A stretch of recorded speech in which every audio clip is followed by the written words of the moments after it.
Salutare prieteni, nu sunt Alexat, eu o să vă arăt colecția mea de slime-uri și o să vă arăt și pistolul meu cu bile. Am două doar, că ăla e acolo pentru că mă împușcă. Nu știu, da? Ce-am? Hai, da, bine, tragem noi, da, că ăștia nu prea doar. Și ele doar din construit plastic, și doar și ele.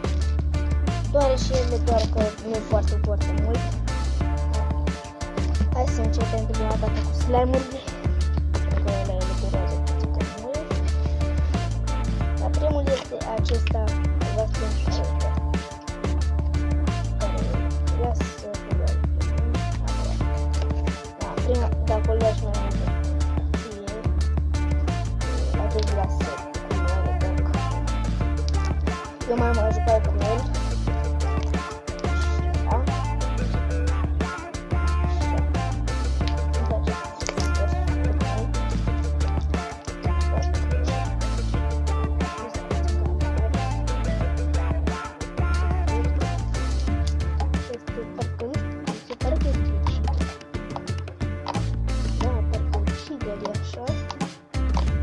Abia că-l văd eu, că nu prea se vede asta treaba.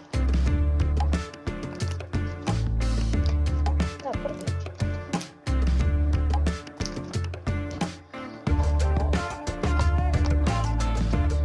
Să-l bag în cutie. Așa, al doilea slime este ăsta, verde ca ăla. Da, scrie verde, da, și acesta lasă verde. Și nu știe ce lasă verde. Și ăsta este tare.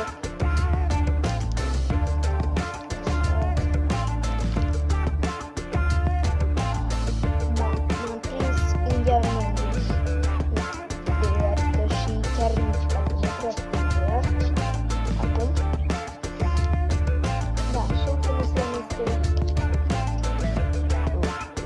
cum știam cu partea opusă, ăla care chis.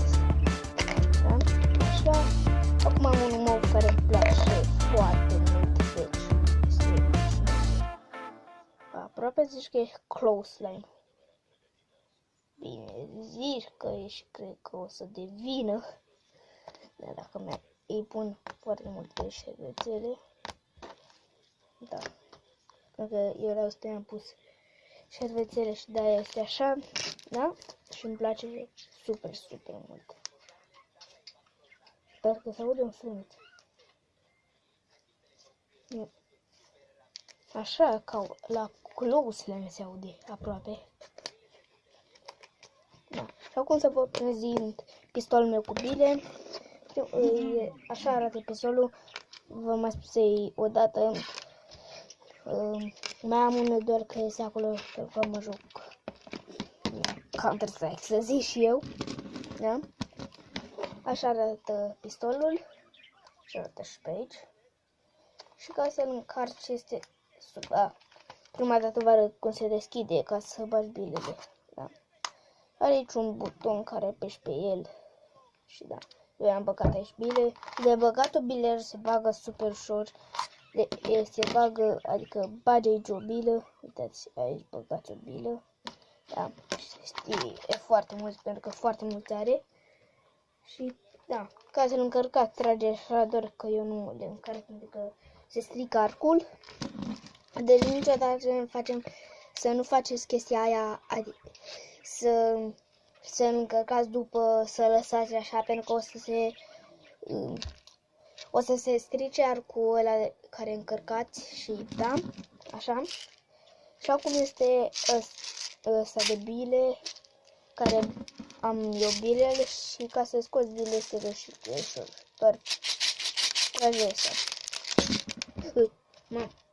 A căzut bile, a căzut bile, perfect. Da, să o bag repede. Da, o să dau pe stop până o să le bag. Chiar că mi-a căzut o bilă, am văzut capacul.